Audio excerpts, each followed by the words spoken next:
Pineapple and olive? Sweet and salty. The f*** are you? The f*** you doing in my crib?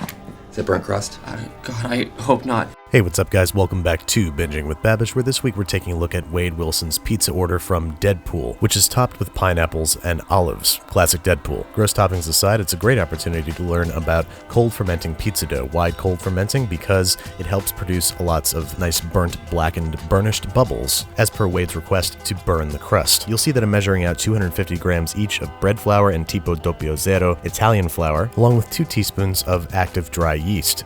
These flours have very high protein contents and are going to help us build more gluten structure. We're going to whisk those together and measure out 8 grams of kosher salt, which we're going to, again, whisk together before adding exactly 325 milliliters of tepid tap water, aka 325 grams, creating a 65% hydration dough. Trust me, I did the math. Using a wooden spoon, we're going to mix it together until a shaggy ball forms, at which point we're going to bravely turn out this mass onto an unfloured countertop. Remember, we're trying to keep this ratio of flour to water as precise as possible. Bring it together as best you can with your hands and get to kneading. You should see it start to come together into a semi-smooth mass. Try to resist adding flour or water if you can. If it's too sticky, try the slap and fold method. If it's too dry, just keep working it. Once it comes together, we're going to knead it until no dry clumps of flour remain, maybe 5 minutes, which should leave us with a tacky, supple, but not sticky pizza dough, which we are now going to ferment at room temperature for 8 to 24 hours in a lightly oiled food bucket. If you don't have one of these, just use a nice big bowl because this guy is going to at least double in size. Drop the dough in there, cover it with its lid or plastic wrap, and let it sit for 8 to 24 hours. Feeling just a hint of sadness from the fact that if it's Sunday, you're going to be enjoying pizza on Thursday. I personally went for 12 hours and was greeted with a sticky glutinous mass that smelled like a beer brewery, which is actually what we want. We're going to prep a few proofing bowls by liberally greasing them down with olive or vegetable oil, and then we're going to scrape our dough mass out onto a generously oiled,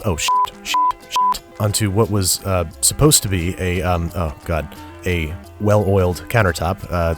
Hold on, let me get, oh god. You want to generously oil down both your countertop and your hands, because guess what it's going to stick to? That's right, both. We're going to knead this guy just a little bit just to punch the air out, and then divide into 4 pieces for its long cold proof in the fridge. Make sure you oil whatever you're cutting the dough with too, obviously, and then form these guys into balls. We want to sort of tuck the top down underneath itself, creating a solid skin on the top, and then pinching it between our fingers like so. Create a sort of little bubble of dough that we're going to top with a little bit of oil, plastic wrap, and then refrigerate for an excruciating 3 whole days. The dough is going to rise a little bit, but not too much, and we're going to turn it out onto, this time, a generously floured work surface. We're not working any of the flour into the dough, but we want as much on the outside as possible. We're going to pat it out into a flat disc, like so, making sure that it's well coated in flour, and then I'm going to take a page out of my man Mark Iacono's book and roll this guy out using a bottle. He uses a wine bottle, I'm using a whiskey bottle. It seems appropriate. Maybe take off the labels unless you're super lazy like me, and then we're going to use our knuckles, turning the dough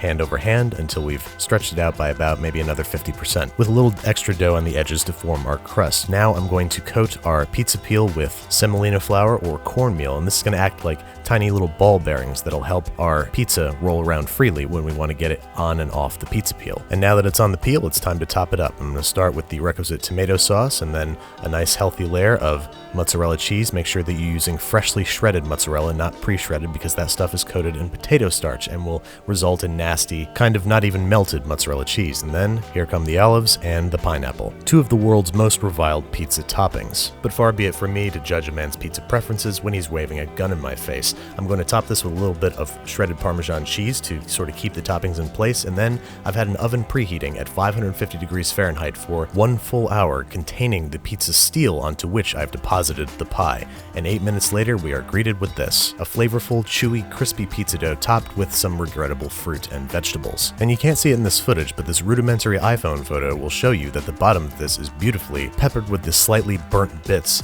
that we all know and love from our favorite pizza joint. My first bite was useless for a taste test because this pizza is still clocked in at about 7,000 degrees Kelvin, so I'm going to take a second for this to cool off and sort of admire the whole structure. And then I ate myself an entire slice because, like Wade said, sweet and salty. It's not that bad. Or, like Deadpool, am I just f***ing with you?